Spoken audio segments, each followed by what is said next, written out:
intestinal. Lo que pasa es que perdió cerca de 15 kilos, porque no podía comer y bueno, y se deshidrataba continuamente, con lo cual ahí estábamos muy asustados. Estuvo varias veces en el hospital hidratándose, la tenía que poner suero. Y bueno, pues luego la superó y ya el susto se pasó, pero como no daba negativo, pues no podía salir y ya dio negativo ayer. Se hacía ella las pruebas pagándoselo en la farmacia. Avisaba que iba a ir para que estuvieran bien protegidos, porque como es de Muface, no le hacen seguimiento. A los de la Seguridad Social te hacen seguimiento, pero los de Muface... Bueno, pues, seguimiento que parece que no hacen a nadie. Cuéntame, pero si no ni caso. Eso es. Seguimiento, eso es una teoría, vamos. Es como es el animal fantástico. Exactamente. Es que lo de Muface es el animal fantástico, que no lo sé. No. El seguimiento. Seguridad Social. La seguridad es el seguimiento. No lo hacen en ningún lado. No lo hacen. Pues aquí nada, aquí ella dijo, y no me hacen seguimiento, y el médico suyo de cabecera le dijo, si tú me quieres llamar y tienes alguna duda, pues yo te digo, vamos, que se puede morir en casa, y si no llama, pues ni se molestan en ver cómo está. O sea que, pero bueno, que está bien. ¿Y el resto? ¿Qué tal? ¿Cómo estáis los demás? De momento bien. Bien. Estrella, tienes el micro apagado, por eso no. Ah, es verdad. Ahora. Digo que falta Elena, ¿no? Sí. ¿Qué? Hay que dar un toquecito. No se te oye. Sí, se lo oye. ¿Qué tal estáis todos? Bien. Bien, todos bien. Todos bien. Niños, bien. Todos bien también. Bien. ¿Vuestro viaje, Águeda? El nuestro Ya estupendo. ya pasó. Subimos al Mulhacén, ¿eh? Elena ya está aquí. ¿Estáis ya, Elena? Sí. Vale. Entonces ya, y falta Santiago. Eso es. ¿Subisteis al Mulhacén entonces? Sí. ¿Pero andando, sí? A patita. A patita. Qué bueno, muy bien. Sí, y nos hicimos también el Parque del Torcal en Antequera. Ah, eso no lo conozco. Pues es precioso. Es muy bonito, sí. Muy bonito, muy bonito. Sí. Qué bueno. Ahora, no sois montañeros así esporádicos. No, nada. No. Nosotros nos gusta caminar, pero así montañeros tampoco. Pues hace mucho que no te veo, Roberto. Eso te iba a decir. No, digo, este está ya de baja, este no sale. No, pues salgo todos los días por ahí. Pues no hemos coincidido. Es Esta verdad. mañana he estado andando un poco. Sí. Que no sois montañeros ocasionales, que le dais bien a la pierna, ¿eh? No. No, o sea, cuando nos vamos, sí, si no, luego yo soy menos. Él sí, él camina mucho y anda mucho. Yo soy un poquito más vaga. Hay que tener un poco de preparación, ¿eh? Sí. No, eso fue una buena paliza, ¿eh? A eso ver. voy, que La excusa de no tener preparación no vale para caminar, porque se puede caminar menos. Sí. No, y al final lo haces, acabas matado, pero lo haces. Hace unas semanas subimos nosotros al alto del Peñalara. Aquí, Mira, lo quería hacer yo. Pues estaba bueno, había bastante gente, eso sí. Había bastante gente. ¿Al lago? No, al lago no, al pico. A la laguna. Arriba, ¿no? Al pico de arriba, que es el punto más alto de la sierra.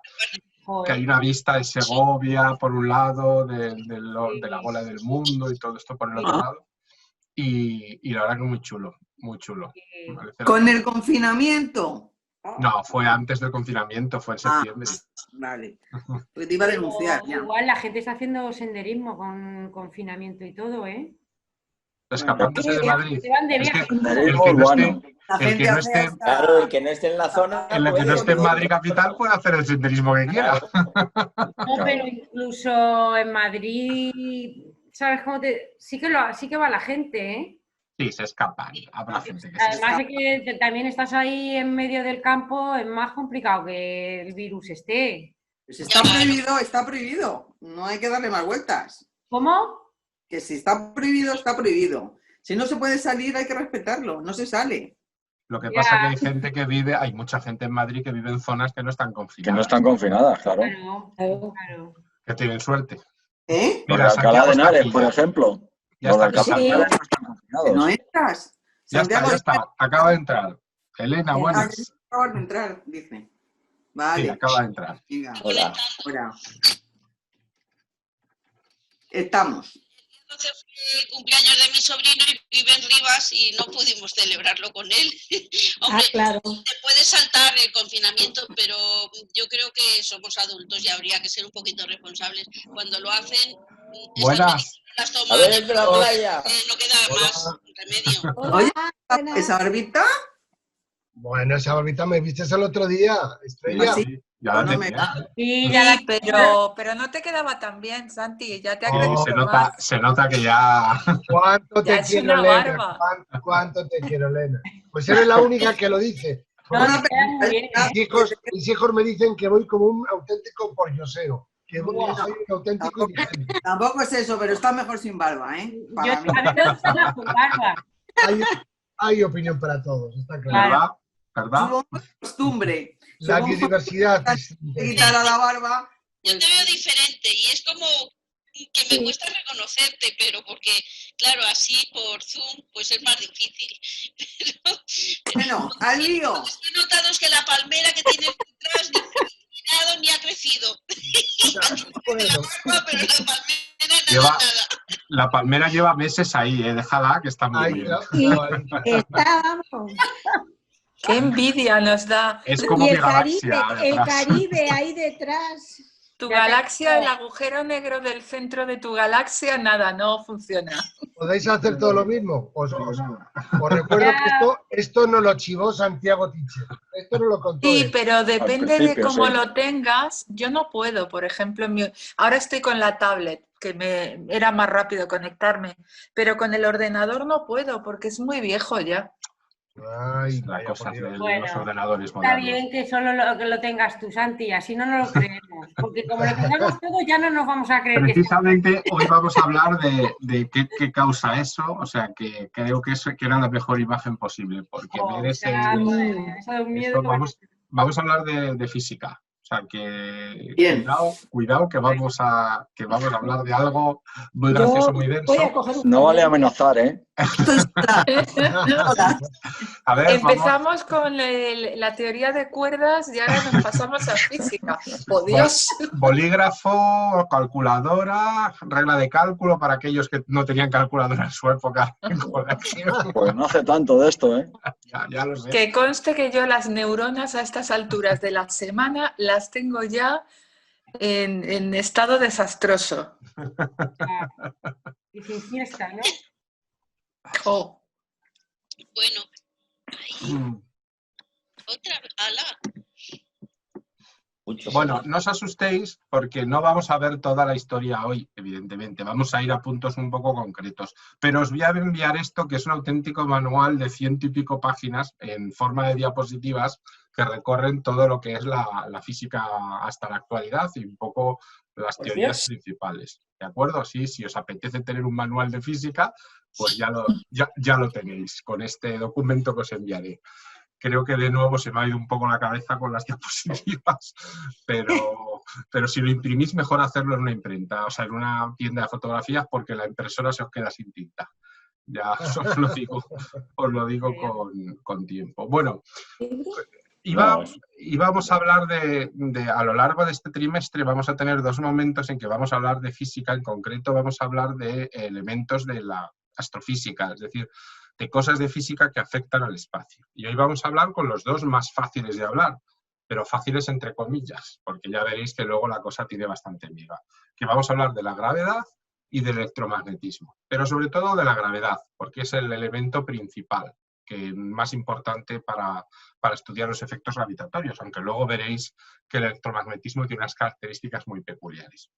Para que no sea tan aburrido, vamos a tirar de unos vídeos muy divertidos de la Cátedra de Cultura Científica de la Universidad del País Vasco, que tienen así como microvídeos de 2-3 minutos, donde después de una explicación densa, pues la repiten o la repasan de una forma divertida, así con unas animaciones que han hecho varios físicos y químicos.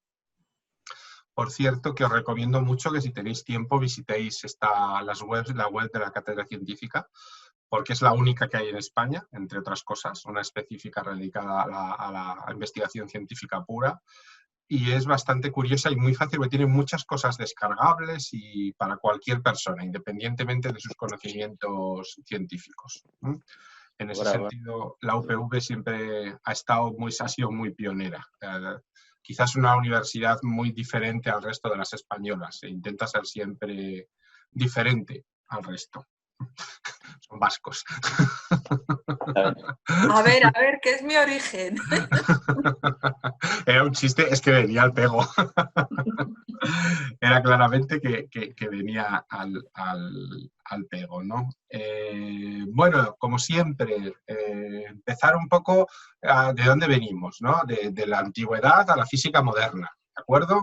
Hemos pasado por racionalizar el mundo, es decir, dejar de pensar que los dioses crearon todo y que son los que causan todo.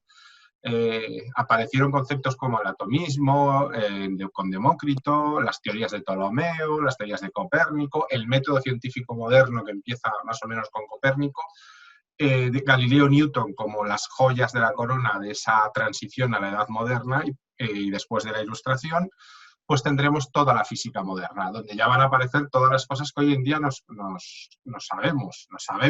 Muchas veces dicen, pues yo no sé nada de mecánica clásica, pero conducís un coche, por ejemplo, que tiene muchos fundamentos de mecánica clásica. No sé nada de termodinámica, pero resulta que el motor de vuestro coche funciona gracias a los conceptos de la termodinámica. No sé nada de electromagnetismo, pero las luces de vuestro coche o el sistema eléctrico funcionan gracias al electromagnetismo. No sé nada de física y química ya, y cómo creéis que se mezcla el combustible en el depósito y en el motor del coche. Y así llegaríamos hasta cosas un poco más avanzadas, pero bueno, la física cuántica y la nuclear, por ejemplo, tienen mucha importancia simplemente pues, en dos cosas como puede ser el GPS, la generación de energía nuclear y por lo tanto de energía eléctrica, o el GPS, ¿de acuerdo? Y luego también hacia dónde vamos, ¿no? Lo que sería la física más avanzada, que es ahora mismo lo que se está desarrollando e investigando.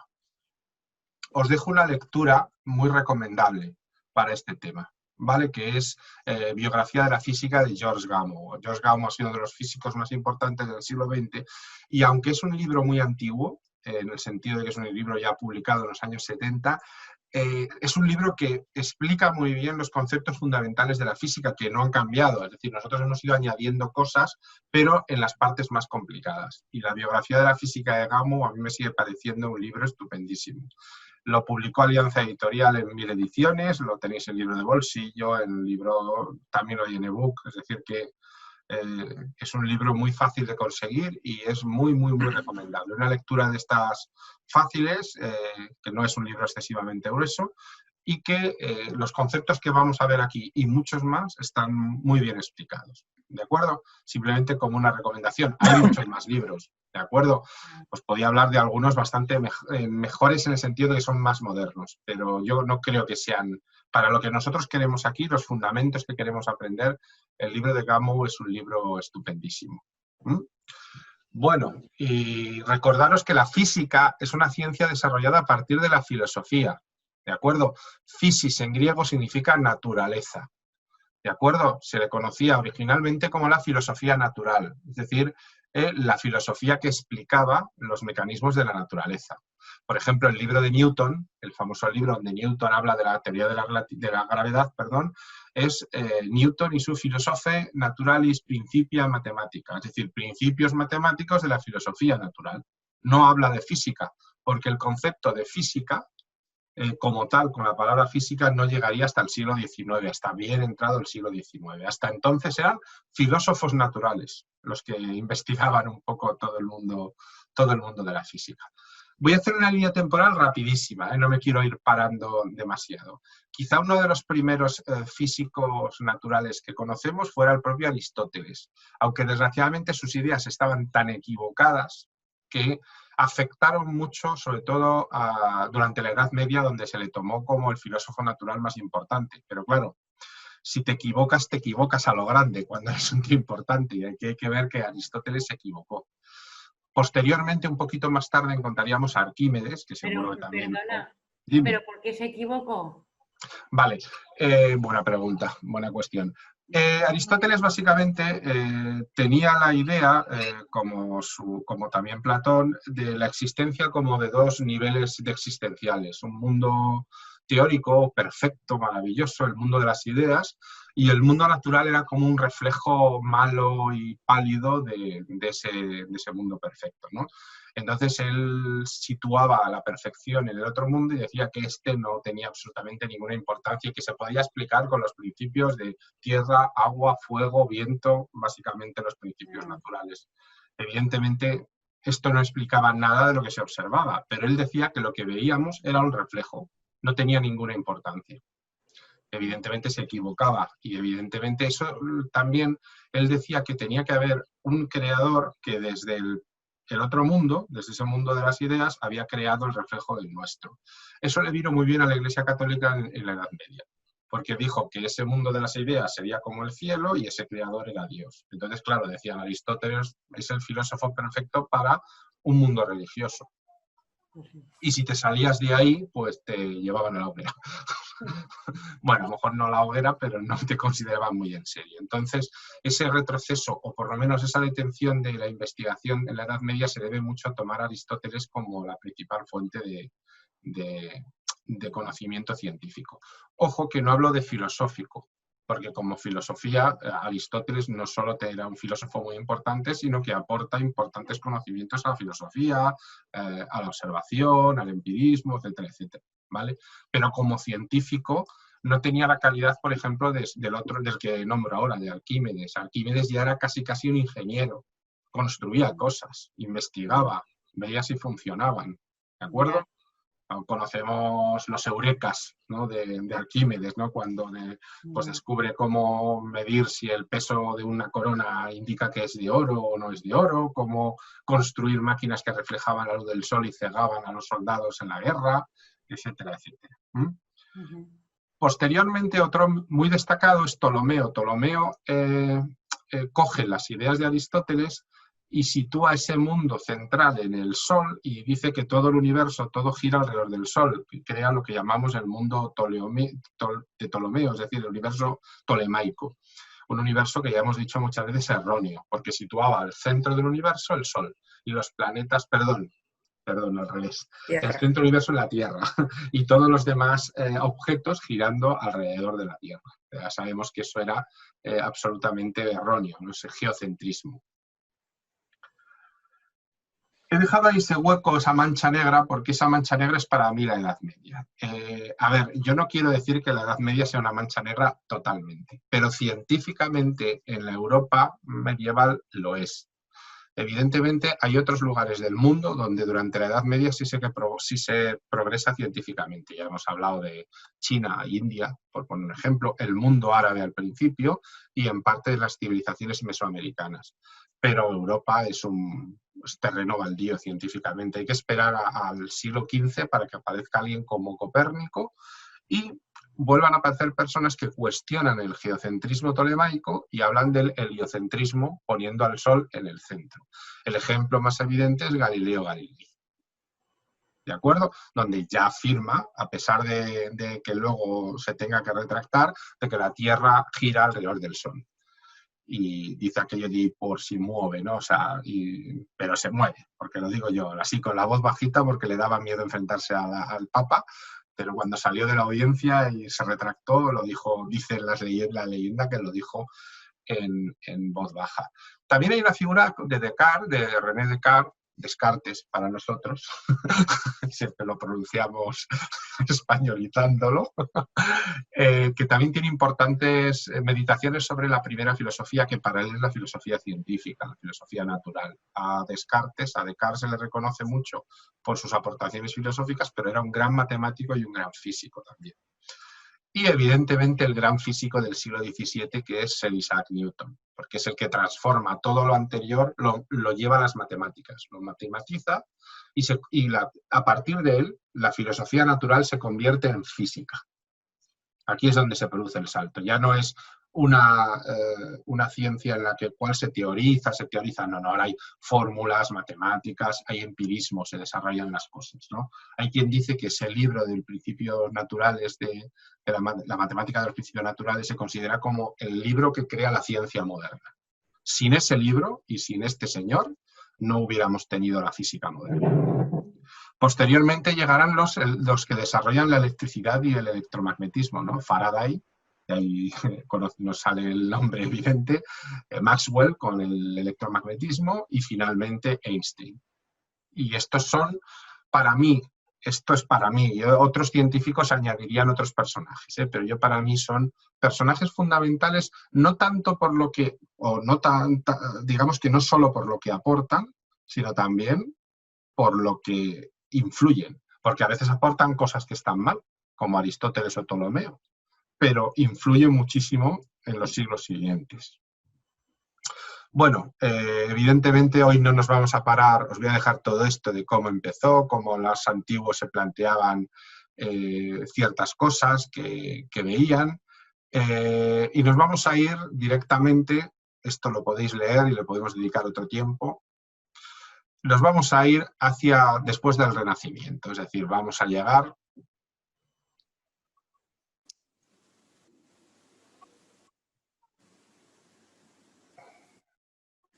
aquí, ¿vale? Contexto histórico. Bueno, desde el siglo XII los estados europeos empiezan a surgir del caos de la Edad Media. Bueno, esta afirmación, hace poco un profesor de historia decía que era una frase errónea, porque no es que surjan, es que no había estados antes, es decir, que lo que hacen es aparecer los estados, ¿no? Sí, y sobre todo, lo más importante de todo, se crean las primeras universidades. Esto es muy importante, ¿no? París, Bolonia, Oxford, Cambridge. ¿Sabéis cuál fue la primera en España? Salamanca, ¿no? ¿Eh? Valencia. Palencia, efectivamente. La primera universidad en España fue la de Palencia, la con P. Con P. Es ¿Y cómo se llama curioso. la universidad? ¿De Palencia? De Palencia. De Palencia. Sí.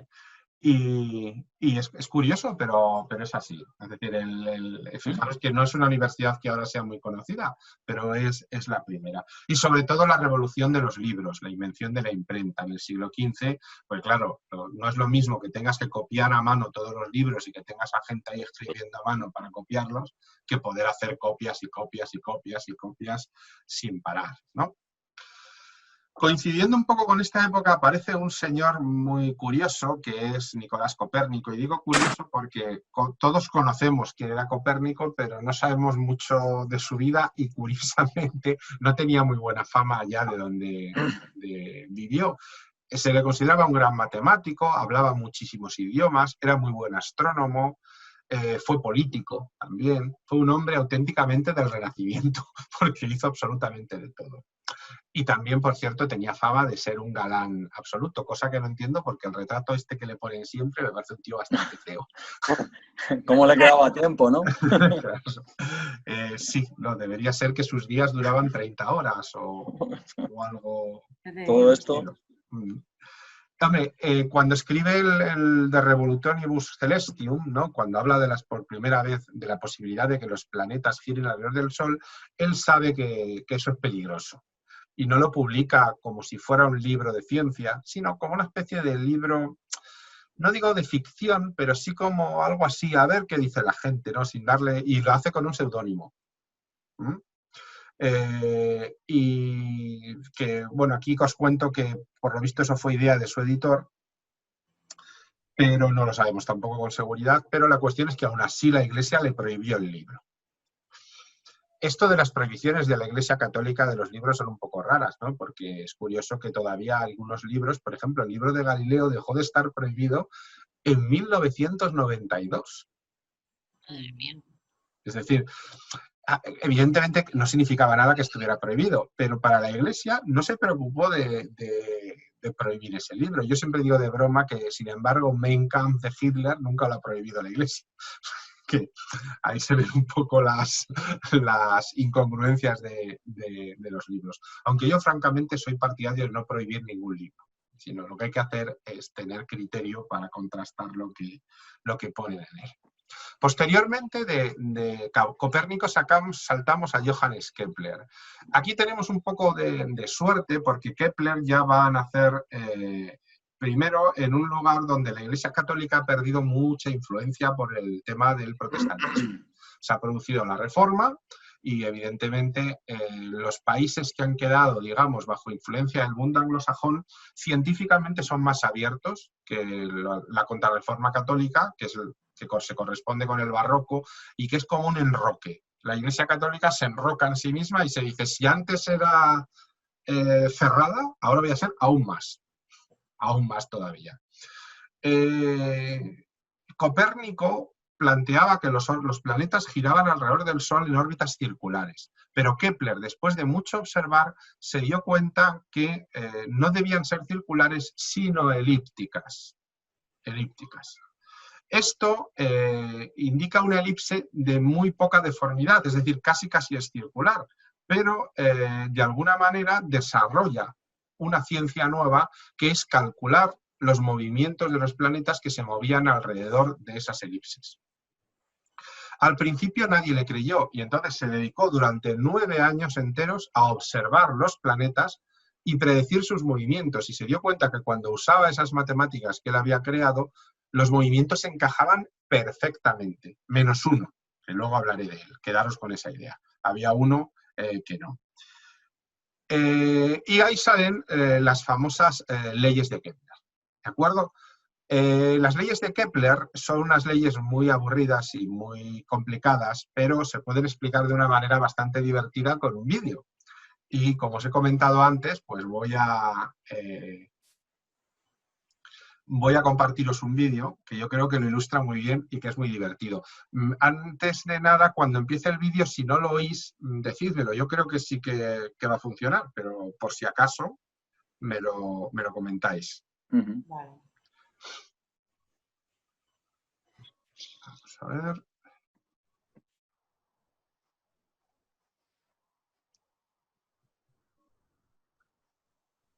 Creo que es este. Uy, esto no.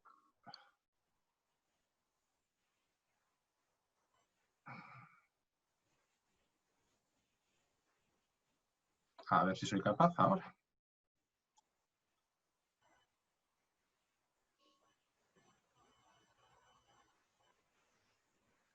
No encuentro la... Bueno, voy a la pantalla.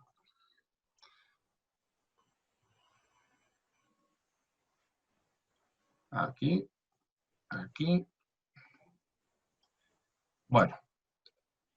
Voy a ver si lo oís. ¿De acuerdo? ¿Lo oís? Sí. Perfectamente. Las leyes de Kepler en 2 minutos. La idea en síntesis.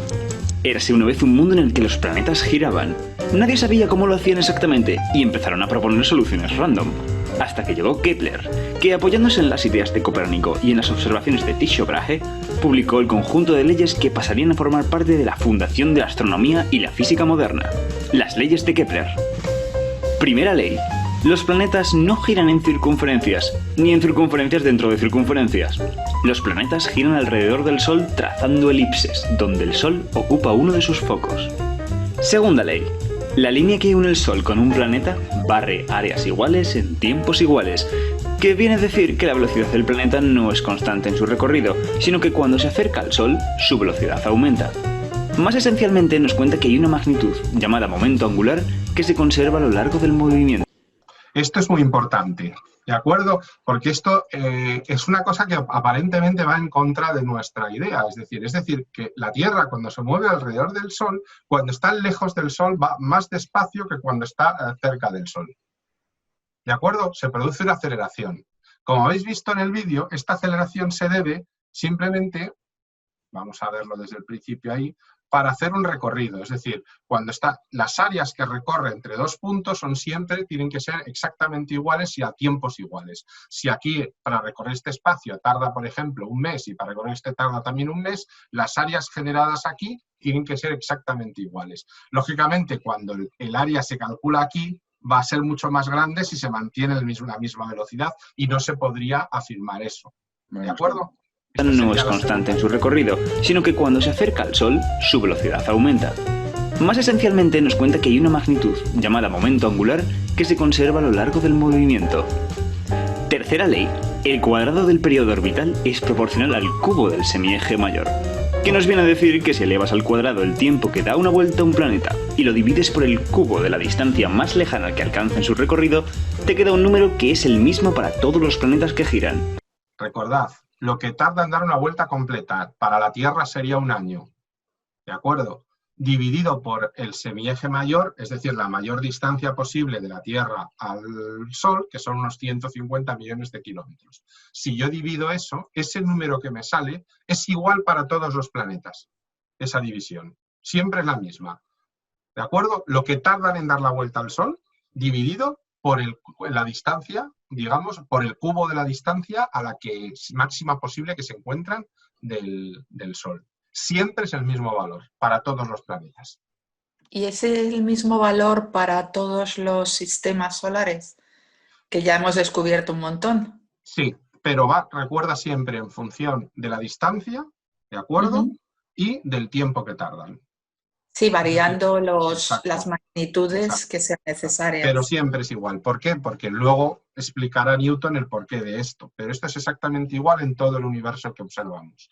Tienen las mismas características. Estas tres leyes, recordad, la primera, que no son órbitas circulares, la segunda, la de los semiejes que recorren las áreas y demás, y la tercera, la que estamos viendo ahora, del cuadrado del tiempo partido por el cubo de la distancia, siempre es constante. Estas tres leyes, aparentemente, se tiró 9 años comprobando que era así, observando los planetas y que le encajaban perfectamente, pero él no sabía explicar el porqué. Simplemente afirmó, esto es así, pero que venga alguien más inteligente que yo y que lo explique. Esto es fundamentalmente debido a que la masa del Sol es tremendamente grande comparada con la de los planetas. Pero este hecho lo explicó después Newton. De hecho, que Newton descubriera que los planetas se atraen entre sí y que esta atracción es la causa de su movimiento fue en parte gracias a la contribución que hizo Kepler. Podríamos decir que estas leyes sirvieron de pista para la formulación de la gravitación universal, mientras que ella justifica las leyes de Kepler. Aún así, la que fue la infalible gravitación universal encontró un gran problema. Mercurio, al igual que el resto de planetas, no solo gira alrededor del Sol, sino que su órbita también gira, y la gravitación universal fallaba al predecir su velocidad de giro. Fijaros qué cosa más rara, solo Mercurio le pasa esto. Es decir, no solo da una órbita, ¿de acuerdo?, sino que su propia órbita también gira alrededor del Sol. Luego sabemos que esto se debe a un efecto relativístico de la teoría de la relatividad porque está muy cerca del Sol. Pero claro, los científicos del siglo XVIII no eran capaces. Sería necesario la aparición de alguien para resolver este problema. Pero eso lo veremos en otro vídeo. Y recuerda, si quieres más ciencia, suscríbete. Bueno, pues esto es un poco... Luego veremos algún vídeo. Yo creo que con estos vídeos se entiende mucho mejor la ley de Kepler, que si aquí nos ponemos a hacer un rollo terrible de ciencia, de explicarlo con matemáticas, ¿no? Esta gente es muy divertida, muy maja, y yo os compartiré luego todos los enlaces también, y su canal de YouTube, y también los enlaces a la Cátedra de Cultura Científica para que os descarguéis los contenidos que os gusten, porque hay de todo, no solo de astronomía, tienes de todas las ramas de la ciencia posible. Bueno, pues vamos a seguir avanzando porque claro, nos hemos quedado con lo que estábamos viendo ahora. Bueno, aquí tenéis un poco el resumen de lo que decía, ¿no?, de las tres leyes de Kepler. Y posteriormente a Kepler llega el señor Galileo. El señor Galileo, aunque es muy conocido por las observaciones de Júpiter, pues también le preocupaban mucho los objetos que caían, ¿no? De hecho, él recupera un término que ya utilizaban algunos griegos en la antigüedad que dice que los objetos caen por gravedad. Ojo, la palabra gravedad no es un invento de Newton. Ya los griegos utilizaban el concepto de gravedad, que se corresponde con algo así como peso, ¿de acuerdo?, en griego, pero no sabían explicar las razones. Y lo primero que se pregunta Galileo es que si los cuerpos caen todos igual. Ya hablamos de esto un día, ¿os acordáis? Que decíamos, claro, un objeto pesado caerá antes que uno ligero, ¿verdad? No. Menos mal que estamos todos de acuerdo. Acordamos de la pluma y la bola de... Eso es. Ya sabéis que el peso aquí no es un factor importante, ¿de acuerdo? Esto lo demuestra Galileo con una serie de experimentos que hacen un plano inclinado y también se cuenta, porque no hay ninguna prueba, de tirando bolas de metal desde lo alto de la Torre de Pisa, cuando podía subir a lo alto de la Torre de Pisa, que estaba incluso menos inclinada.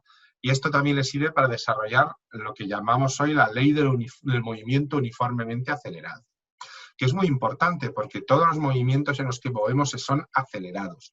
Eso de que decimos siempre que velocidad es igual a espacio partido por tiempo es mentira, porque eso significaría que sería un movimiento constante con la misma característica de velocidad. Nosotros sabemos que los coches, las personas, los animales cuando se mueven, al principio están quietos, luego aceleran, luego se mueven y luego se frenan, con lo cual hay aceleraciones, hay cambios de velocidad. Y eso lo matematiza el propio Galileo. ¿De acuerdo? Bueno, desarrolla muchas más cosas y sobre todo es muy conocido por las observaciones de los satélites jovianos, de los satélites de Júpiter, con un telescopio tan ridículo como ese que tenéis ahí. Las leyes de Kepler no explicaban qué movimiento qué las causaba. Y fue Newton el que dicen que dedujo que existía una fuerza viendo caer una manzana. Bueno, seguramente esa leyenda es apócrifa y nunca existiera esa manzana, pero bueno, yo creo que es como muy divertido de tener la imagen de Newton aquí con el golpe en la cabeza de su manzana. En su entierro, Alexander Pope dijo esta frase: de la naturaleza y sus leyes yacían ocultas en la noche. Dijo Dios, que Newton sea, y todo se hizo luz. O sea, fijaros hasta qué punto era importante ya en su época. A diferencia de otros muchos, Newton muere como alguien reconocido e importante. Tremendamente importante, presidente de la Royal Geographic Society, el científico de más renombre en todo el planeta, ya en vida, algo casi que en el siglo XVIII era muy, muy, muy difícil de conseguir. Esta es su casa de nacimiento, en Lincolnshire, y curiosamente nace el mismo año que muere Galileo. Es un niño, dicen que era un niño enfermizo, un niño tímido, que fueron bastante mal los estudios, y también cuentan que en una pelea fue castigado a ir a la biblioteca y pasar tiempo allí, pues descubrió que las bibliotecas le apasionaban. Entró con 18 años en el Trinity College, en Cambridge, y se graduó en 1665, pero se graduó tampoco destacando especialmente como bachiller. Ese mismo año se produce la gran epidemia de peste en Inglaterra, sobre todo en Londres. Y como él vivía en Londres, también había pandemias antiguamente. Cuando pensemos que esta era mala, imaginaros lo que era una peste en el siglo XVII. O sea Horrible. Muchas veces pienso, madre mía, si la queréis buscar está en YouTube, una comparación de las muertes que han provocado las grandes pandemias a lo largo de la historia de la humanidad. Y aunque esta todavía está en desarrollo, ni la mejor proyección la sitúa entre las 10 primeras. Para que os hagáis una idea. O sea, ni la proyección que la haga mala realmente la situaría entre las 10 epidemias más mortales que hemos sufrido. Bueno, pues debido a esta peste le mandan al campo. Él vivía en la ciudad y le dicen, mira, aquí no te puedes quedar porque las ciudades son malas, lo estamos viviendo en primera persona, ¿no? El otro día, no sé si lo habéis oído, pero leí un artículo que mucha gente se había empadronado en pueblos, en los alrededores de Madrid y en otras zonas, que había aumentado un porcentaje brutal los empadronamientos en los pueblos. Pues aquí es lo que hizo el amigo Newton. Y con 26 años ya era profesor en la universidad y a los 30 era miembro de la Royal Society. Era un tío difícil, mantuvo muchas discusiones con gente muy importante, con Richard Hooke, con Leibniz, el alemán, con Christian Huygens, el holandés. Los grandes científicos de la época le reconocían su enorme talento, pero a la vez le decían que era un tío bastante insoportable. El típico tío que yo tengo la razón y además cuando le proponían retos, se iba, no decía nada, y al día siguiente escribía una nota y le decía que ya lo he solucionado. Entonces, claro, era un tío que no caía muy bien a los otros científicos porque eran bastante, él era muy superior a la media por allí. Bueno, en esos 18 meses que se tira en el campo, escribe su Philosophiae Naturalis Principia Mathematica.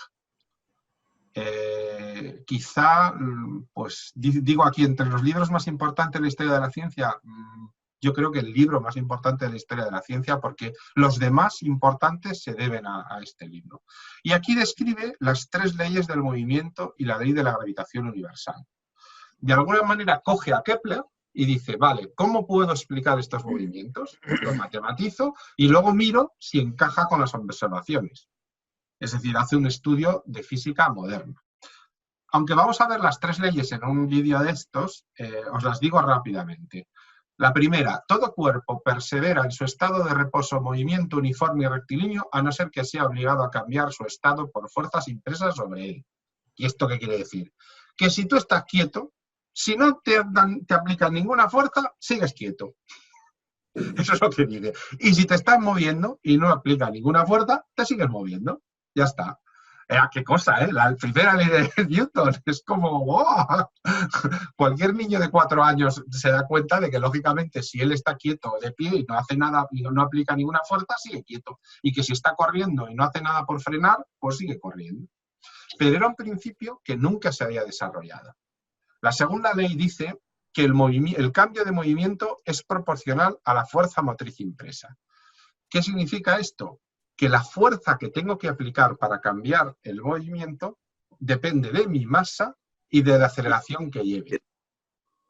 Cuanto más grande sea yo y más aceleración lleve, más difícil es que cambie de movimiento. No es lo mismo que cambie de movimiento una persona que un tren. Por eso cuando tiene que frenar una persona, frena con 1 metro o menos, y un tren necesita medio kilómetro para frenar, porque va con una aceleración mayor y con una masa muchísimo mayor, y se multiplican. Y esa multiplicación es la fuerza que hay que hacer para que varíe el movimiento.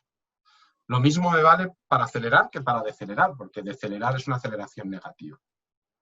Y por último, toda acción ocurre siempre con una reacción igual y contraria.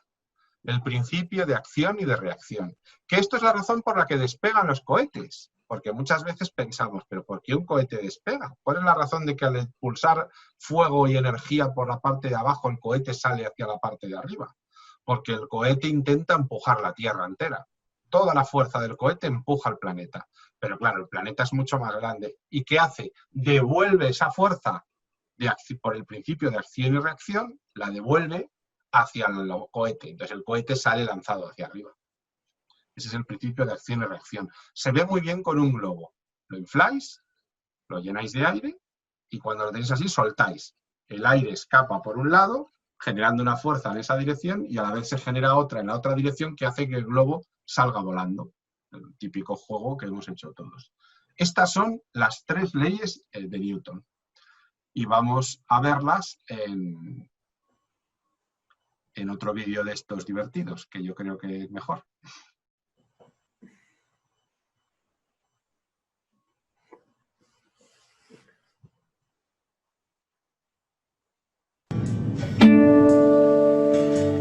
Las leyes de Newton en 2 minutos, la idea en síntesis.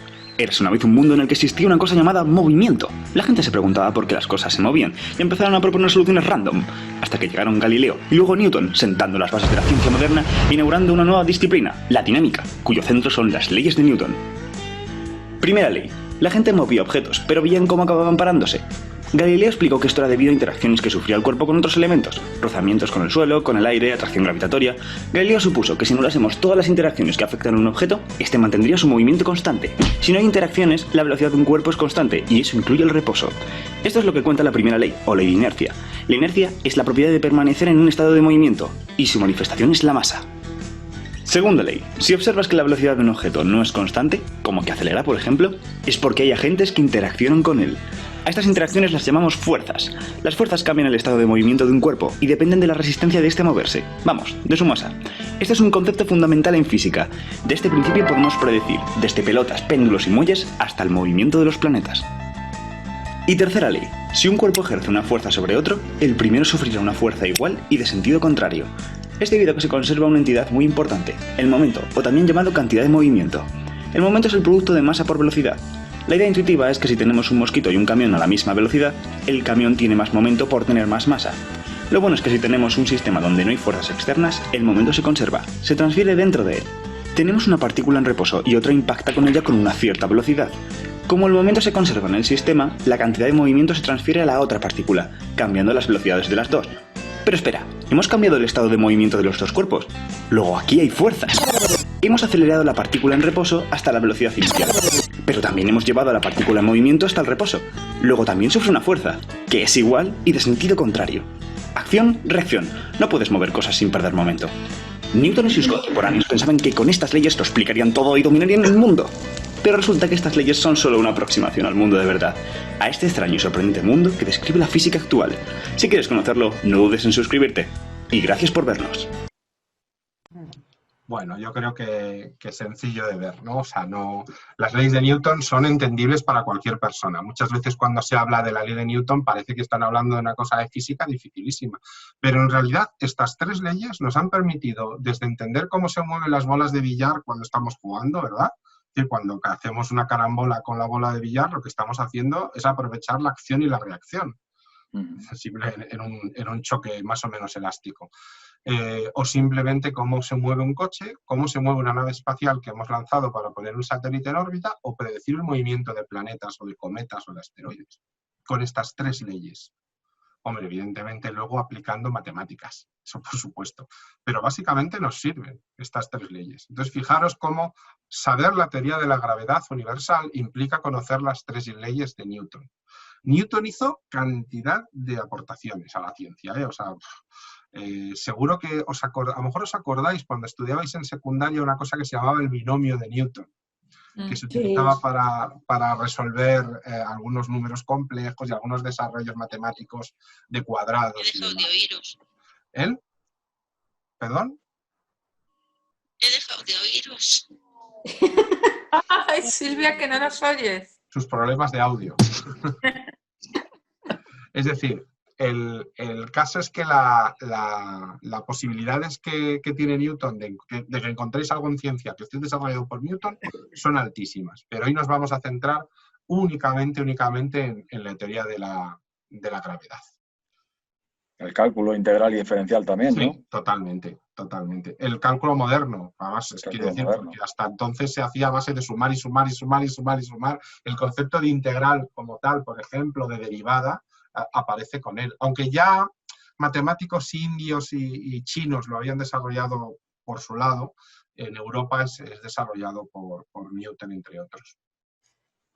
Bueno, entonces esto le llevó a desarrollar la ley de la gravitación universal con esta teoría. Dijo, todos los cuerpos se atraen mutuamente con una fuerza que es directamente proporcional al producto de sus masas e inversamente proporcional al cuadrado de la distancia que los separa.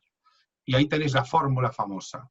La fuerza de la gravedad, Fg, F sub g, es una constante, g, multiplicada por el producto de las masas de los dos objetos y dividida por el cuadrado de la distancia a la que están esos dos objetos.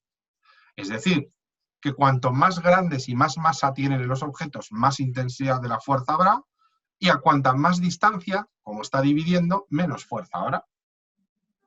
¿De acuerdo? Por eso, si nos vamos alejando de la Tierra, aunque la Tierra tiene un montón de masa, va a llegar un momento que la distancia sea tan grande que prácticamente la F sub g se anula. No es que se anula, pero tendrá un valor tan pequeño que no nos va a afectar. Esta ecuación nos permite calcular un montón de cosas, pero un montón de cosas muy sencillas. Bueno, luego se hicieron cálculos para hallar el valor de G, de esa G mayúscula.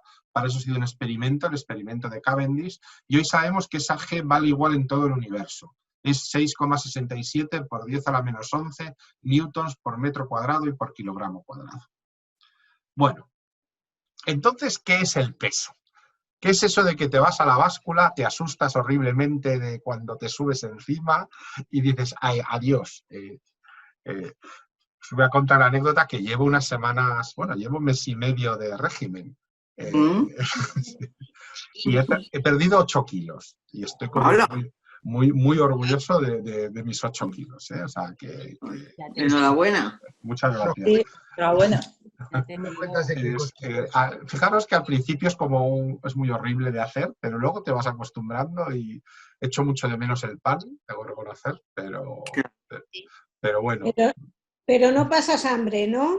No, es de estos regímenes que te ponen el endocrino que estás comiendo, de hecho estás comiendo todo el día, yo tengo la sensación de que no paro de comer.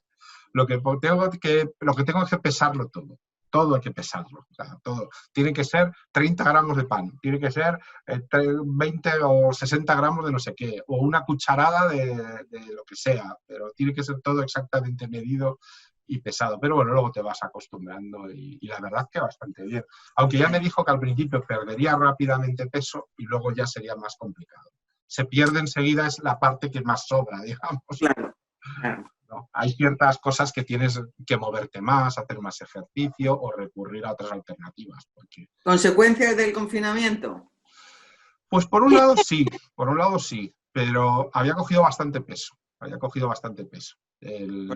Confinamiento. Yo soy muy grande, pero estaba en 110 kilos. ¿Eh? O sea, Mucho.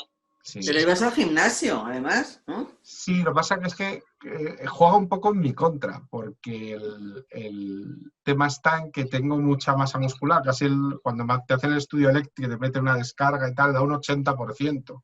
Entonces hay una parte que ya me ha dicho, es que muy probablemente tú nunca vas a pesar menos de 90 y tantos kilos, porque básicamente no lo vas a poder hacer, pero tampoco significa que justifiques que peses 110. Lo ideal es intentar bajar de 100. Que ese es mi objetivo, quedarme en 2 cifras, no en 3. Yo creo que un peso que se debe a la masa muscular no es tan negativo como un peso que se Claro, a mí grasa. el índice de grasa que me da es bajo para el peso que tengo. Perdón. Bueno, pero eso del peso, ¿qué es entonces? Porque claro, aquí de repente una cosa que nos enseña Newton es que no es lo mismo masa que peso. La masa que tenemos nosotros es la misma estemos donde estemos. Da igual que estemos en Madrid, que en Nueva York, que en Marte, que en la Luna, que en Júpiter o encima del agujero negro, si pudiéramos, más lejano que podamos imaginar. La masa es la que tengamos, pero el peso depende de la gravedad de ese sitio. La fórmula sería que peso es masa por gravedad. Entonces, en un lugar donde la gravedad es muy alta, pesamos más. Y en un lugar donde la gravedad es muy baja, pesamos menos. Y si no hay gravedad o prácticamente es nula, pues no pesamos.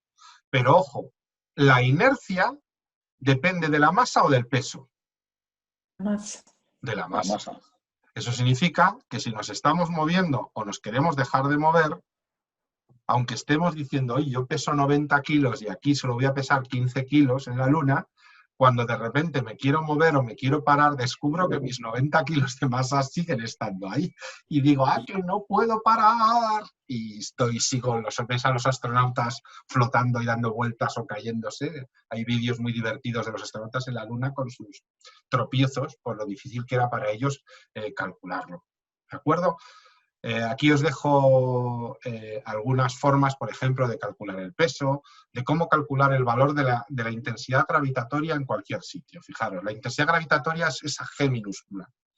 Y sería la constante G famosa que acabamos de hablar, la masa del planeta en la que estemos, dividido por el radio del planeta al cuadrado. Por ejemplo, masa de la Tierra partido por el radio de la Tierra al cuadrado. La masa de la Tierra se ha calculado aproximadamente 5,98 por 10 a la 24 toneladas. Es decir, 598 y 24 ceros después en toneladas. Y el radio de la Tierra sabemos que es 6.370 kilómetros. Si hacemos este cálculo nos da que aproximadamente la superficie de la Tierra es 9,8 metros por segundo cuadrado. Es decir, ese es el valor de la intensidad gravitatoria en la superficie de la Tierra. Si empieza a subir una montaña, la intensidad de la gravedad va disminuyendo porque el radio va aumentando. Estoy a un radio mayor. ¿Lo entendéis, verdad? Al estar a un radio mayor, como el radio divide, aún disminuye la gravedad. Lógicamente la disminución es muy pequeña. ¿Dónde la empezamos a notar? Pues por ejemplo cuando vamos en una nave espacial, donde nos movemos a una altura de 700 kilómetros, entonces ya es 6.300 más 700 kilómetros más. Entonces ahí la gravedad ha disminuido considerablemente. A lo mejor en vez de 9,8 vale 1. Con lo cual pesamos mucho menos. También Newton desarrolla los conceptos de fuerza centrípeta y centrífuga, aunque luego él mismo afirma que no existe la fuerza centrífuga, ¿de acuerdo? Esto es esas sensaciones que nos crea el movimiento circular. Vamos a ver un poco de nuevo con un vídeo todo esto porque es muchísimo más divertido de verlo.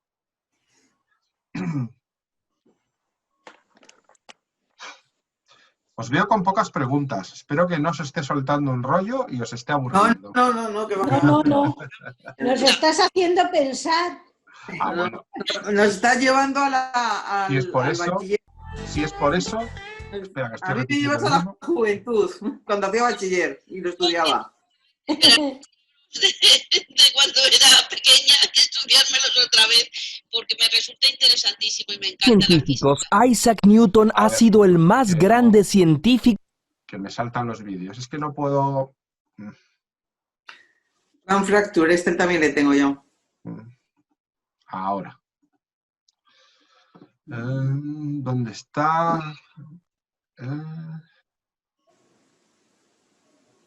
Aquí está. Falta dos cosas que seguro que sabes.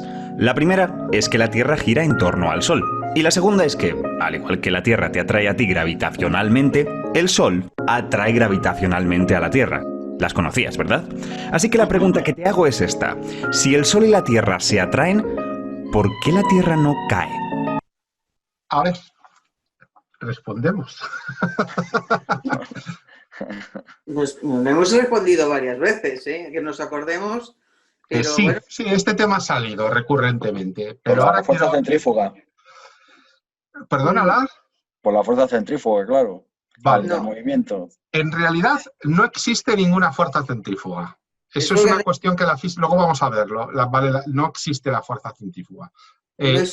Hablaríamos en todo caso de inercia a continuar el movimiento. Pero realmente no es esa la explicación. Por lo menos totalmente. Sí que influye. Porque tú te estás basando en la idea de que se debe al movimiento circular, ¿verdad? Claro, claro. Pero lo que tú nombras es un efecto de ese movimiento circular, pero no es la causa final. Es que no es lo suficientemente... No estamos lo suficientemente cerca, o somos lo suficientemente pequeños, o el Sol es lo suficientemente grande para pues que haya... Te puedo asegurar que el Sol es lo suficientemente grande, estamos a la distancia suficientemente cerca y nosotros somos tremendamente pequeños. Es decir, que sí que hay un tirón gravitatorio que debería causar ese efecto. Pero ya os estáis componiendo la respuesta ya. O sea, habéis aportado dos cosas que son parte de la respuesta, ¿eh? Pero el universo se está expandiendo continuamente y eso también es una fuerza de esa reacción-reacción, ¿no? No es verdad. Eso no. El que el universo se expanda se considera un efecto a gran escala del universo, pero nunca a pequeña escala. O sea, el universo se expande a tal tamaño y a tal que no se nota a efectos de un planeta o una estrella, a veces ni una galaxia. Pero Pero con la galaxia no hay un juego de fuerzas ahí. Vamos a ignorarla. No tiene importancia. Lo hay. Entonces será la idea esta de que está cayendo siempre, lo mismo que cuando lanzas el cohete, si es a una altura mayor. Está ya dando la respuesta prácticamente. Él es un avanzado. ¿Queréis oírla? Vamos a ver qué nos dice. El movimiento. Porque no ha sido engullida por el Sol. ¿Qué lo impide? Si no sabes por qué, no pasa nada, porque lo que te voy a contar va a hacer explotar tu mente. La respuesta es que la Tierra está cayendo, y no precisamente lento, lo hace a muy buen ritmo. La magia es que falla la caída. Lo vais a ver muy claro. Imaginad que cojo el Sol y la Tierra y los suelto en el espacio. ¿Qué va a ocurrir? Se van a atraer y a la larga tendremos un choque. Pero, ¿y si además de soltar la Tierra, le doy un pequeño toque hacia la derecha? Bueno, la Tierra será atraída por el Sol, pero se irá moviendo hacia la derecha en el camino, impactando en otro lugar. Dependiendo de lo fuerte que sea el toquecito y la dirección en la que se lo dé, puedo controlar dónde caerá la Tierra en el Sol. Pero espera, ¿y si le diera un toque lo suficientemente fuerte como para tirar la Tierra fuera del Sol? ¿Qué sucedería? Pues que efectivamente la Tierra caería hacia el Sol como antes, solo que fallaría la colisión. Pasaría de largo por su lado subiendo hasta la parte contraria del Sol y después volvería a bajar esquivándolo de nuevo. Esta manera tan peculiar de caer y no acertar nunca la conocemos todo el mundo con el nombre de orbitar. Orbitar en el fondo es caer, es ser acelerado en contra de un objeto pero tener la correcta velocidad lateral como para evitarlo. Vamos a volver a verlo más finamente. Gracias al toque que le hemos dado, la Tierra cuenta con una cierta velocidad lateral y, si fuera por ella, se seguiría moviendo en línea recta en esa dirección. Sin embargo, el Sol ejerce una atracción sobre la Tierra, va a tirar de ella. Ese tirón lo que hace es desviar la dirección en la que se mueve la Tierra, lo que ladea su trayectoria. Al siguiente paso, el Sol vuelve a atraer a la Tierra y vuelve a desviar su ruta. La Tierra quiere seguir en línea recta, pero el Sol la obliga a curvar su trayectoria de por vida.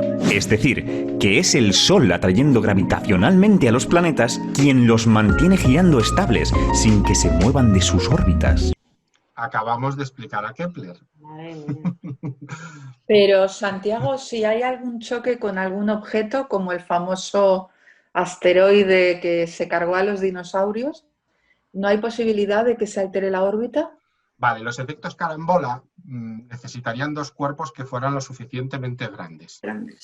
¿De acuerdo? El asteroide en realidad era una montaña, del tamaño de la montaña de la Tierra, con lo cual a la Tierra no le afectó, vamos, sí, hizo un agujero considerable, pero no provocó ningún cambio orbital. Otra cosa, ¿os acordáis de cuando hablamos del origen de la Luna? Que sabemos que fue por el impacto de un planeta tan grande como Marte. Al principio del sistema solar había muchos planetas, muchos más planetesimales, que eran futuros planetas, digamos. ¿Pero qué pasó? Pues lo que tú dices, se fueron chocando unos con otros hasta que se generaron órbitas limpias. Y cada cuerpo que quedó había absorbido de alguna manera o desviado por choques o destruido y recompuesto varias veces esos cuerpos, ¿de acuerdo? Pero para que se produzca ese efecto de carambola tienen que ser dos cuerpos iguales y no tenemos objetos tan grandes. Vamos, ni el asteroide más grande, que es Vesta, Ceres, perdón, es un objeto que si chocara con la Tierra, a la Tierra diría, vale, sí, me has hecho una herida, pero nada más. ¿Ceres es un asteroide? Ceres, sí. Y la gravedad no es la única fuerza que es capaz de hacer esto. La propia tensión de los materiales también crea el mismo efecto. Todas estas fuerzas culpables de curvar trayectorias rectas se las llama fuerzas centrípetas. Darse cuenta de esto fue uno de los grandes logros del señor Newton. Comprendió que tanto una manzana como la Luna están cayendo, solo que la Luna tiene la fortuna de moverse lateralmente lo bastante rápido como para fallar la caída contra el suelo. Y hablando de otra cosa, ¿quién le dio ese toquecito a la Tierra para que evitara chocar contra el Sol? Buena pregunta. Porque a mí me surgiría el acto, digo, vale, muy bien, pero entonces, ¿quién ha provocado eso? Surgido, sí, me ha surgido. Venga, ¿quién? El choque que tuvo con la Luna, ¿no? No, aunque es una respuesta buena, pero no sería suficiente. No sería suficiente. El Big Bang, ¿no? No sé qué Nos le vamos dio. demasiado atrás. Aunque hay que irse muy atrás, no hay que irse tan atrás.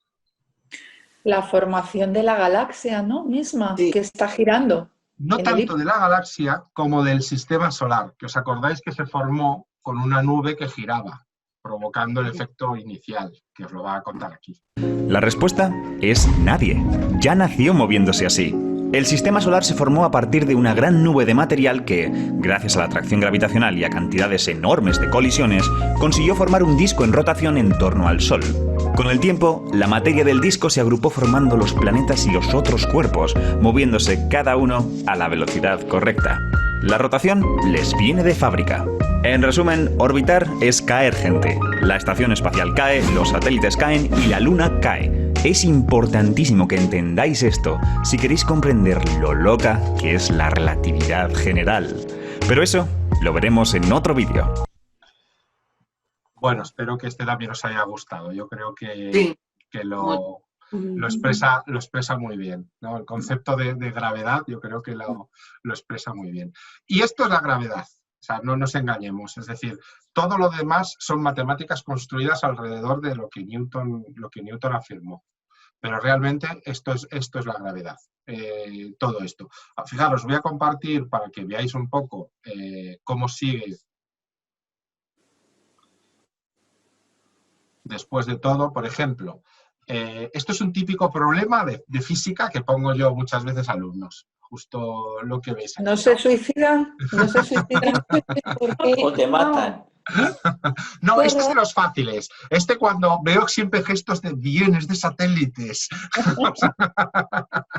como diciendo bien, porque no hay más que igualar dos fórmulas. Dice, la Luna es ese satélite de la Tierra y gira a su alrededor describiendo una órbita casi circular de tantos kilómetros de radio. Teniendo en cuenta los datos que se indican, comprueba que la Luna da una vuelta completa alrededor de la Tierra cada 27,3 días.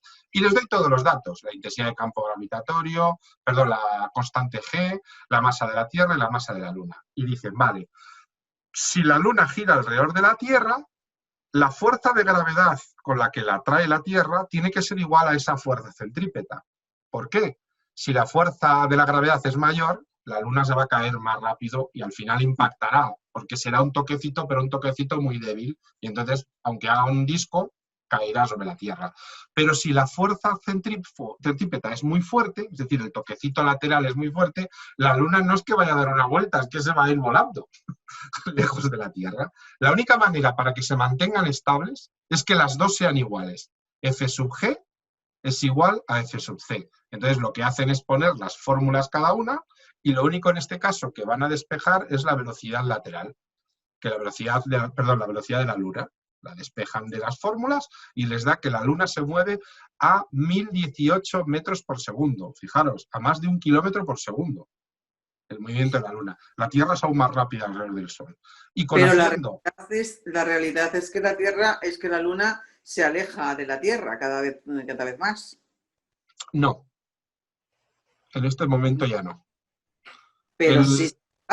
Pasó, pero se debió al impacto de ese planeta contra la Tierra.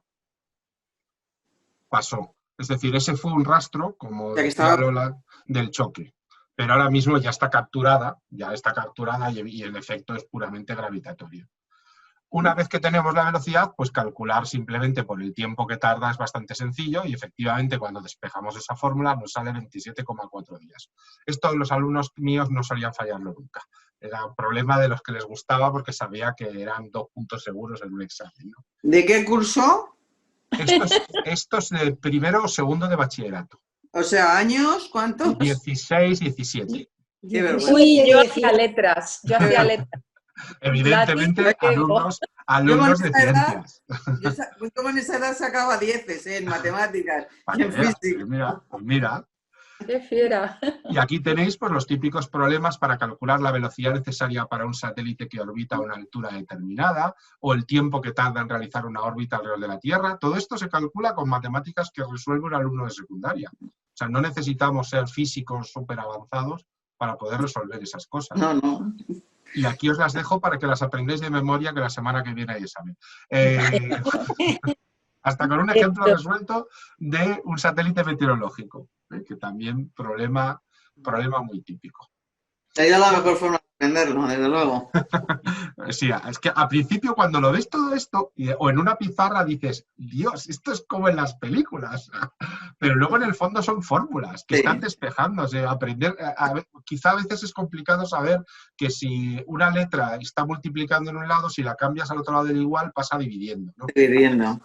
Cambiar la operación y todo eso. Pero realmente no es más complicado. Bueno, Newton también aportó muchísimas otras cosas. La óptica, tuvo un trabajo tremendo, inventó el telescopio reflector, que es el telescopio grueso y más corto que vemos a veces, ¿no?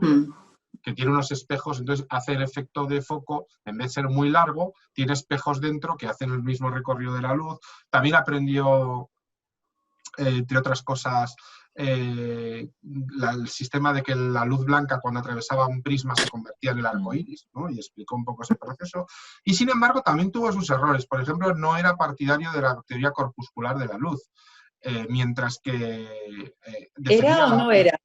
No ¿Era o era. no? O sea, perdón, es que- era partidario, mientras que luego hemos sabido que la luz, aunque sean las dos, la que más influencia tiene en la luz es el tema de las ondas. Si no, no podríamos explicar los colores. Yo no sé cómo Newton ahí se encabezonó tanto, porque el tema del color era evidente que había una diferencia de longitud de onda.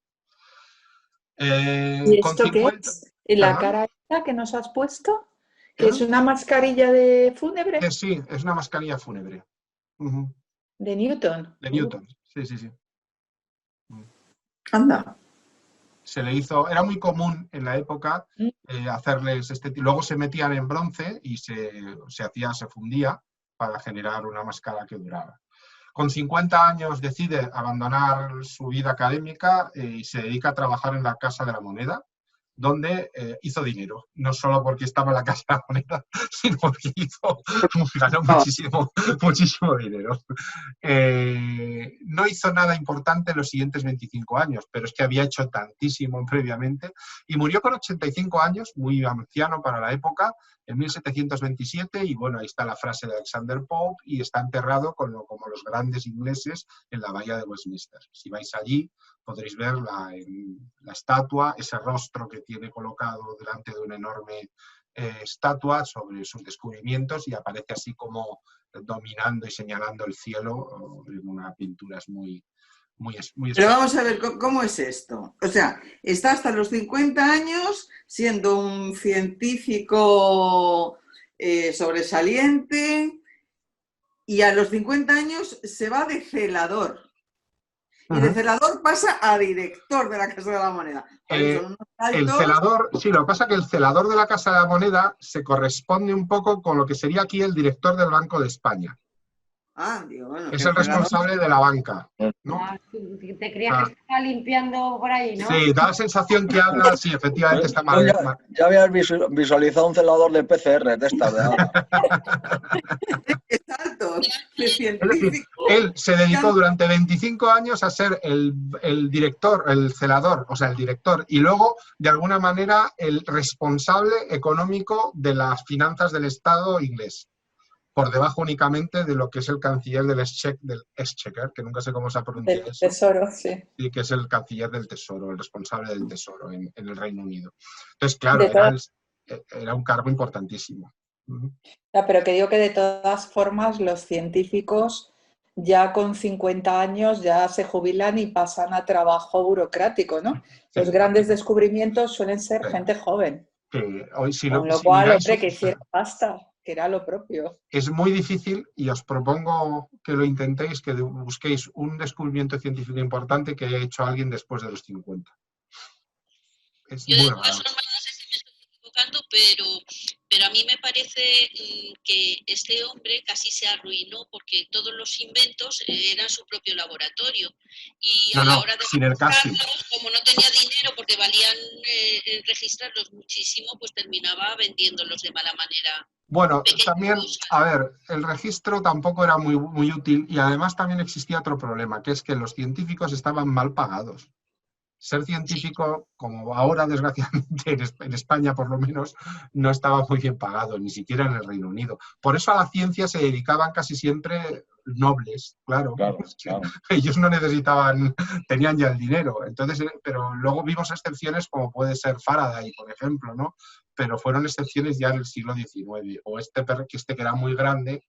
Pero sí, si lo pensáis, nombrad cualquier descubrimiento que se haya hecho y es muy difícil. Lo lógico es que sea incluso antes de los 30.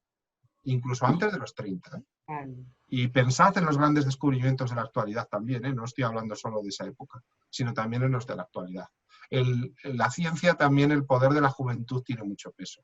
Otra cosa es que luego, como adulto o mayor, tengas la experiencia para tutorizar, para ayudar, para acompañar, para dar feedback a los que están trabajando, que es una posición muy útil hoy en día en la ciencia. Pero si vais a cualquier departamento de investigación, yo recuerdo que fue en febrero que pasé por la facultad y estuve en el CIEMAT, y me quedé alucinado completamente porque es que la gente que estaba allí no tenía nadie 30 años. no tenía nadie, eran 20 y tantos, eran alumnos recién graduados, pero que ya tenían o doctorado hecho o estaban en ello, claro. O sea, que es la ciencia y cada vez más está en manos de los jóvenes. Las están muy activas, ¿no? Después ya van bajando. También. Además, hoy en día se ha incorporado mucho la mujer, muchos departamentos de investigación, y mira, cuando yo estaba en la universidad, en mi carrera, chicas había muy pocas. Y hoy en día prácticamente en física son el 50%. Y en algunas carreras incluso son más, otras son menos. Por ejemplo, las ingenierías todavía son minoría. Pero bueno, irá cambiando. Lo lógico es que sean el 50% en cualquier cosa. Claro, es que no se desperdician los cerebros femeninos y como hasta ahora habrá ocurrido o habrán sido absorbidos por el marido, algo así. La realidad no es tanto esa, como que realmente es que a veces no les gustan. Es decir, todas las políticas que se han hecho en las niñas y en los adolescentes porque vayan a fundamentos STEAM, en muchas ocasiones te lo dicen claramente. Dicen, no quiero ir porque no me gusta. Es decir, que también tenemos que tener en cuenta, de alguna manera, es mucho más estadístico que ellas prefieren, por ejemplo, la biología o la medicina frente a la ingeniería o la física. De todas formas, es que también ahí hay una educación y como que hasta los 6, 7 años les da igual, pero luego ¿qué le regalas a una niña? ¿Qué le regalas a un niño? Pero eso está cambiando, de verdad, está cambiando pero mucho. Todavía le queda, porque a nadie le gusta ser el raro o la rara. Y una niña... pero de verdad que no es tan... De hecho, hoy en día vas a un centro educativo y vais a ver los juegos, los juguetes. Yo lo estoy viendo en mis hijos y en sus compañeros. Yo creo que también hay una decisión propia. Es decir, que también hay un factor ahí que evidentemente por alguna razón que de momento o no vemos o que es puramente decisión, me lleva a que prefieren la ciencia más relacionada con lo biología, microbiología, medicina, lo que sea, donde son mayoría, es que son ellas, mayoría, ¿no? Y sin embargo, la más tecnológica o la más pura relacionada con matemáticas, con física, son minoría. Ojo, que cuando hablo de mayorías o de minorías, cada vez hay también ciertamente menos diferencias. Hace unos años tener una programadora, por ejemplo, era rarísimo. Y hoy te encuentras con programadoras que son fantásticas. Pero, por ejemplo, hablando de programadoras, en el mundo de los videojuegos, por lo visto lo que hay es realmente acoso a las que se dedican a crear videojuegos. Es decir... Bueno, no es tanto a las creadoras, ahí te refieres a los gamers. Es que no me gustan los videojuegos, sí. Pero bueno... Son los jugadores. Pero es que son los jugadores, sí. Son los gamers, sí que pasa. Pero también es cierto que es un mundo un poco adolescente. O sea, ten en cuenta también que es un mundo casi posadolescente. Pero sí que pasa. Pero son los jugadores, no los creadores de videojuegos. De hecho, hay muchas creadoras de videojuegos hoy en día. Y hay creadoras de videojuegos que trabajan específicamente desarrollando videojuegos más con una orientación más femenina. Pero bueno, volviendo un poco... Lo opuesto sería, pues eso, como lo que refleja Billy Elliot, ¿no?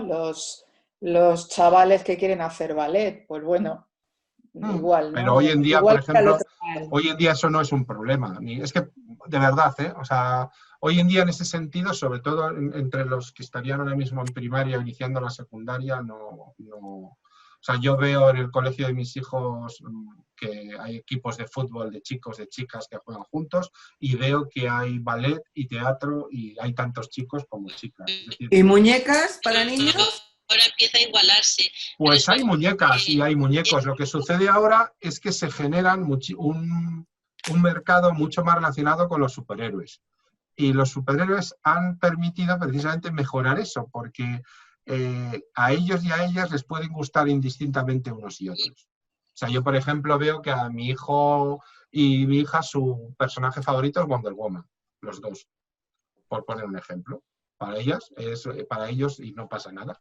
Es un muñeco de una chica, pero es una superheroína, con lo cual fijaros un poco como en eso también han sabido quitarles el sentido del estereotipo de género. No hay juguetes ya que definan género, las cocinitas, Pero las cocinas, por ejemplo, pueden jugar, por ejemplo, yo tengo una y le gusta mucho más a mi hijo que a mi hija. por poner un ejemplo. Y es más, la referencia que tienen de cocineros es mayor que de cocineras. Claro, Mucho mayor. Por Mucho el mayor. contraste. Mi hijo te ríes un poco imitando a Chicote. Claro. Imita a Pero ves, Chicote. todo esto es educación en realidad. Sí, sí, totalmente de acuerdo. Totalmente de acuerdo. La educación es la parte fundamental. Es que es... Sí, sí, totalmente de acuerdo. Y además, Pero vamos, que volviendo un poco a Newton, por terminar con él, lo que hace en sus últimos 25 años, es decir, yo ya he hecho lo que puedo hacer y ahora lo que quiero es ganar pasta. Y busca un cargo político y se dedica un poco a la política, que eso es lo que hace. Creo recordar que una anécdota de este hombre es que cuando estuvo en la Real Society, lo primero que hizo fue quemar el cuadro del Hooke, y creo que están los de todos menos el de Sí. Hooke. Porque, claro, No sabemos cómo no era había Hooke. fotocopias de... Es que además no sabemos cómo era Hooke por culpa de cómo se llevaban tan mal, no sabemos ni cómo era él. Porque cuando era mayor y él muere, dice, perfecto, ahora me quedo yo de jefe, quemó su retrato y casi quiso quitar todos sus libros. Ojo, que Hooke era un impresentable, sí, pero era un muy buen científico. De hecho, la ley de Hooke es una de las cuestiones fundamentales que estudiamos en movimiento vibratorio. Por ejemplo, un muelle no podemos entenderlo sin la ley de Hooke, que es la ley que hace que retorne a su posición original una goma elástica, un muelle o cualquier elemento que sea elástico, ¿no? De hecho, estuvo en el mismo puesto que él, o sea que en el mismo puesto que él anterior, o sea que... Se odiaban. Y porque era mayor y le quedaba algo de respeto, si no se hubieran hecho un duelo a pistola. O sea, bueno, pero en España los escritores, no recuerdo qué dos fueron, pero o Góngora, Quevedo, o sea, sí, por esa también, época, ¿verdad? Me suena a mí. Sí, hubo uno que fue capaz de comprar la casa en la que estaba alquilado el otro para echarle de la casa. O sea, no me digáis que no es heavy eso. Ya. Se odiaban. Eso es real también. Sí. Os voy a poner un último vídeo para volaros un poco la cabeza después de todo esto, pues vais a ver un vídeo que a lo mejor decís, pero bueno, no nos has dicho lo contrario, va, así para reírme un poco. Vamos a...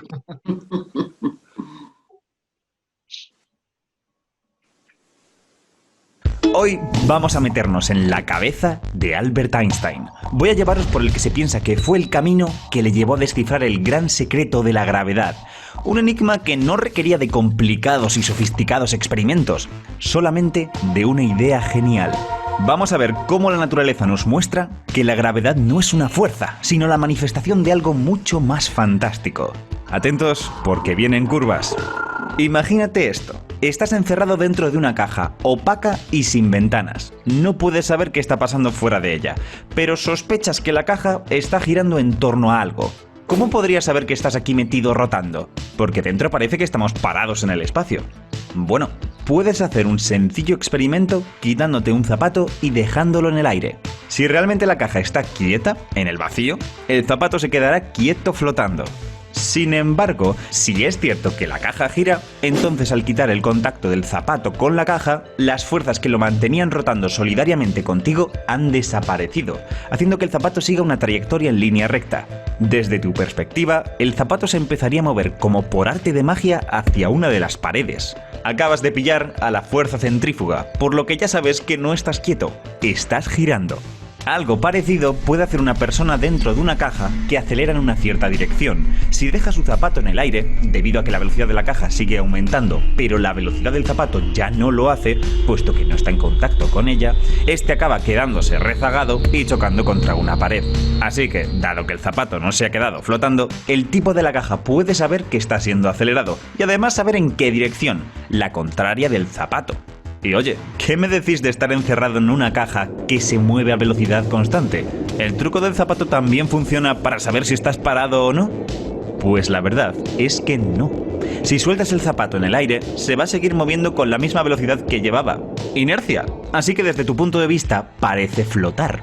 Es más, no es solo el truco del zapato. No existe ningún tipo de método o experimento que puedas hacer dentro de la caja para saber si te estás moviendo o no. Esto todos lo hemos vivido. Cuando vamos tranquilamente en un coche a una velocidad relativamente constante, no percibimos que nos estemos moviendo yendo repentinamente en contra de la dirección del movimiento del coche. Pero cuando frenamos de golpe o aceleramos de golpe, se produce la reacción, ¿verdad? Si aceleramos de golpe, notamos como que nos pegamos contra el asiento, ¿no? Y si frenamos de golpe, el movimiento en este caso, como es una aceleración negativa, es un latigazo hacia adelante que nos hace volver con el cinturón de seguridad. Pero cuando estamos tranquilamente a una velocidad constante, no lo percibimos. Estar flotando en el espacio y estarse moviendo en línea recta a velocidad fija son dos situaciones que no se pueden distinguir.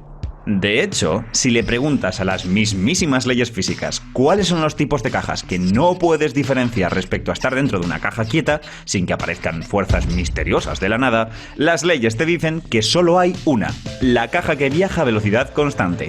Todo lo que experimentes dentro de esta caja sucederá de igual manera que en una parada. Esta es una relación muy estrecha entre dos perspectivas del mundo. Por eso fue inmensa la genialidad de Einstein al darse cuenta de que esta relación no es de dos, sino de tres.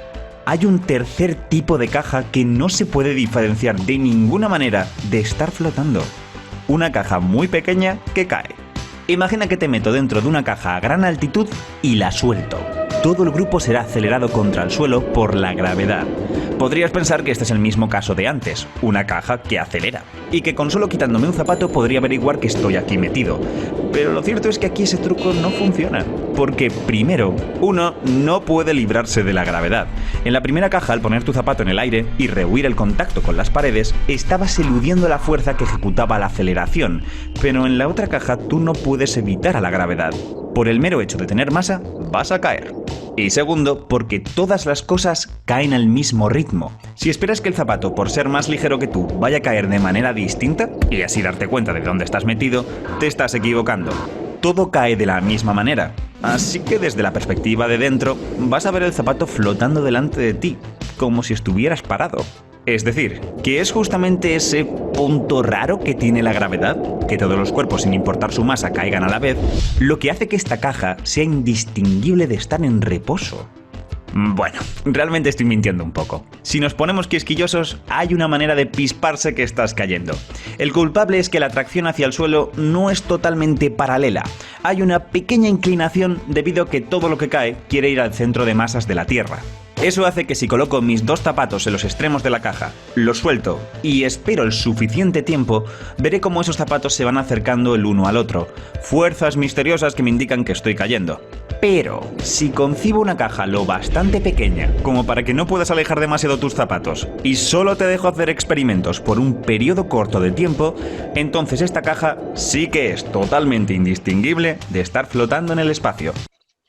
Esto es lo que hacen los astronautas para entrenarse, es decir, van en un avión, suben a gran altura en el avión y el avión apaga los motores repentinamente. El avión empieza a caer, lógicamente. Cuando está cayendo, en el instante que va realizando y vuelve a encender motores y hace toda esa caída, se produce este fenómeno. Entonces los de dentro del avión notan que suben hacia arriba como si estuvieran con un efecto antigravitatorio, pero en realidad lo que está sucediendo es este experimento mismo. ¿De acuerdo? Es exactamente el mismo experimento. Estas son las condiciones de localidad. Y sí, sé que son un poco estrictas, pero lo sean o no, esta es una caja perfectamente válida y merece tener un lugar en el trío. En resumen, caer en estas condiciones es equivalente a estar quieto. Este es el principio de equivalencia fuerte. No sé si lo veis, pero esto es muy extraño. Las leyes físicas dejan muy claro que lo único indistinguible del reposo es ir a velocidad constante y en línea recta. Y sin embargo, tenemos aquí delante una caja que acelera y que cumple lo mismo. Y se pone aún más raro cuando te das cuenta de que orbitar también es caer. Una caja trazando elipses alrededor del Sol, bajo las condiciones de localidad, también son unas circunstancias indistinguibles de estar quieto flotando. Que se lo digan a la gente de la estación espacial. Así que, ¿de dónde sale esto? ¿Cómo es posible que orbitar trazando curvas también esté aquí? A Einstein le costó mucho tiempo responder a esta pregunta, pero eso no quita que la solución fuera genial. No es que la caja se esté moviendo con una trayectoria curva. En cierto sentido, ella viaja en línea recta y a velocidad constante, solo que se mueve por un camino en el espacio y en el tiempo que está curvado. Vamos con el mítico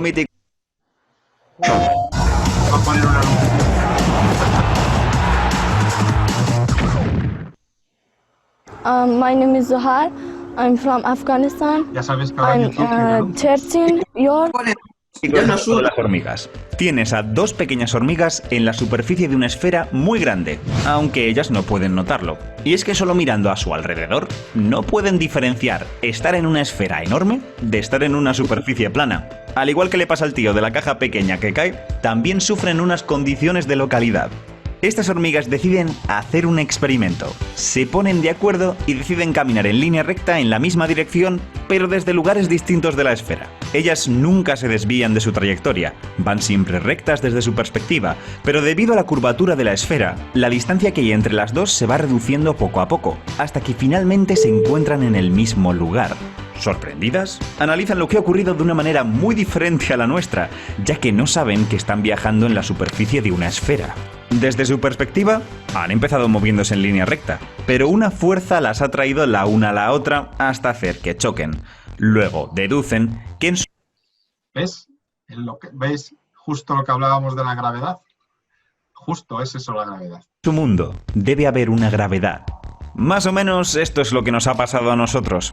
Aunque nuestro universo parece localmente un espacio plano, euclidio, en realidad vivimos en un espacio-tiempo curvo, al igual que le pasaba a las hormigas con la esfera.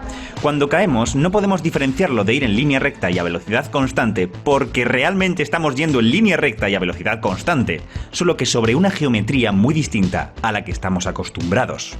Al igual que las hormigas tenían la percepción de trazar trayectorias curvadas debido a que el camino no era plano, a nosotros nos pasa lo mismo. Cuando orbitamos da la impresión de que nos estamos moviendo con cierto arco, cuando realmente nos estamos moviendo rectos, solo que sobre un espacio-tiempo que está curvado. Y ojo, esto es importante. Espacio-tiempo. No nos estamos moviendo rectos por el espacio, nos estamos moviendo rectos por la combinación de espacio y tiempo. Y el tiempo también puede estar curvado. De hecho, es totalmente crucial. Tened en cuenta que una trayectoria curva, en cierto sentido, es la combinación del movimiento en dos dimensiones distintas. Así que la curvatura del espacio-tiempo es la idea de que el movimiento por el tiempo y el espacio también puede mezclarse. Por ejemplo, estar quieto no es otra cosa que moverse solamente en el tiempo. Pero si el tiempo está curvado y esta mezcla sucede, estar quieto en un espacio-tiempo curvo te puede llevar también a moverte por el espacio. Eso básicamente es caer. No hay ninguna fuerza. La gravedad es una de las consecuencias de la curvatura, tanto en el espacio como en el tiempo. Pregunta: ¿qué causa este cambio de la geometría del espacio-tiempo? Bueno, sabemos desde hace mucho que son las cosas que tienen masa las que causan la gravedad. Luego, si la gravedad es una manifestación de la curvatura, entonces la masa tiene que ser una de las causantes. Ahora sabemos que cualquier forma de energía es capaz de cambiar la geometría del espacio-tiempo. Vamos, que somos nosotros quien ordenamos al espacio y al tiempo cómo curvarse. Y es el espacio y el tiempo quien nos manda cómo movernos. Pero, ¿cómo es esta relación exactamente? ¿Cómo afectan los distintos tipos de energía al espacio y al tiempo? ¿Y qué maravillas surgen de esta conexión? Buenas preguntas, pero no nos adelantemos. Este fue el primer paso, el concepto de geometría no euclidia, de espacio-tiempo dinámico. La primera piedra para construir una nueva teoría sobre la gravedad y la estructura por la que se mueve todo el cosmos. Pero de la relatividad general como tal, hablaremos en próximos vídeos. O sea que después de todo este rollo, resulta que no es una fuerza. Es una manifestación correcta que genera una intensidad y una fuerza, evidentemente, según las leyes de Newton, pero que en sí no es una fuerza, sino una manifestación de la teoría de la relatividad de Einstein, de la curvatura del espacio-tiempo generada por las masas. Pero no se ha quitado oficialmente, ¿no? ¿Cómo, perdón?